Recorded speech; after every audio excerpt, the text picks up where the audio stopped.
Bantu bange Alien Skin yaddusibwa mu ddwaliro nga bagamba embeera yembi nnyo bamutute mu Nakasero Hospital nga tasobola kwogera Alien Conscious.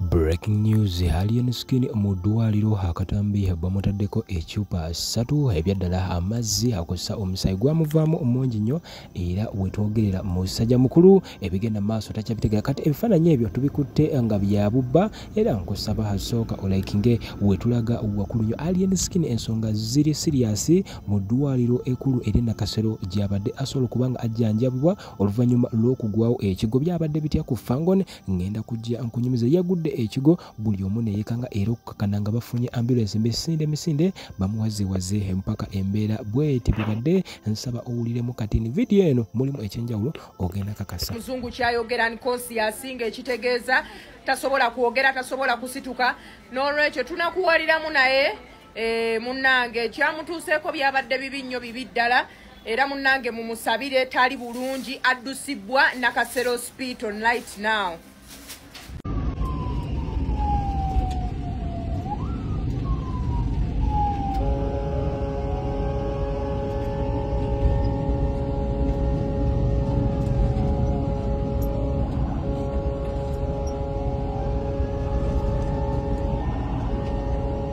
Yo, it's really sad. That's Alien Skin for you going under treatment in Mpora nayenga ali mukuterera and he's stronger and more stronger, so mwena mubere strong esawa yona buli kimu kijja terera ya nga bwe mulabaawo nga yakafuna the fresh cut wano ku kyenyi doza mbalabaawo bali mu kwetegereza damages ze bafunye. But regardless we move, we have to be strong and better. Buli kimu kijja terera nayenga just twongere omusabira abeerenga awona bulungi. Okay? Nayenga mubeere solid, post ku post, video ku video, mumanyi bwe tukikola. Yo. Mutabani wo yagenda okuvumya, yagenda okuwemuza, yagenda okutyoboola. Mama Alien Skin mutabani wo yagenda okwambula ebyebigomesi olabike ng'embizi otambule nga oli bwerere nga matako gali bwerere n'agasolo mutabani wamujja. Bino bya ddala anti mwe temuswala mugenda swalira bazadde.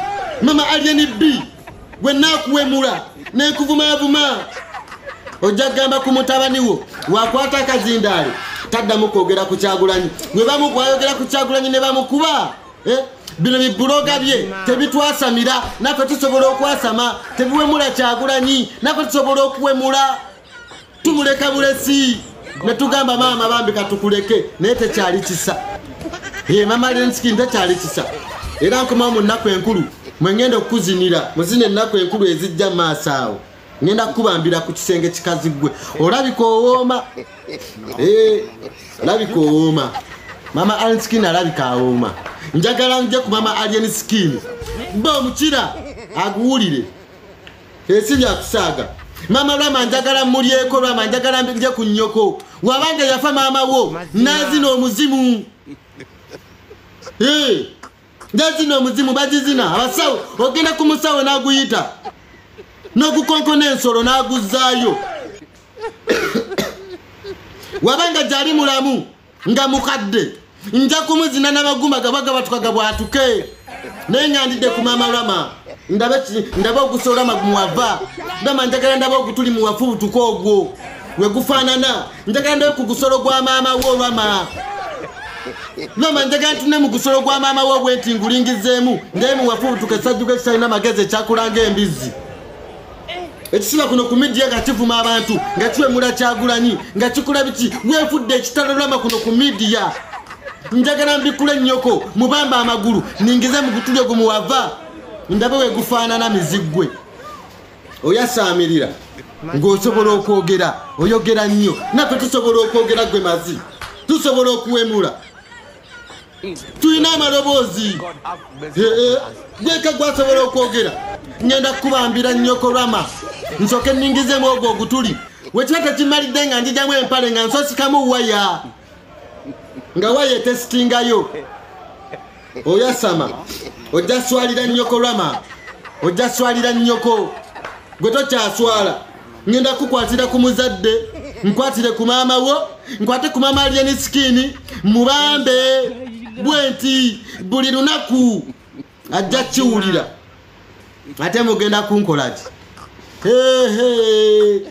Kati gwe bato swala. Assalamu alaikum wa rahmatullahi wa barakatuh. Amanya n'eddoboozi Haji Abudu omusomi w'edduwa. Nkola ku nsonga ez'enjawulo, emirimu nga gikutataganyeko, ebyenfuna byo nga bidobonkanye, ne oba oli bweru wa ggwanga emirimu gyakucankalanako.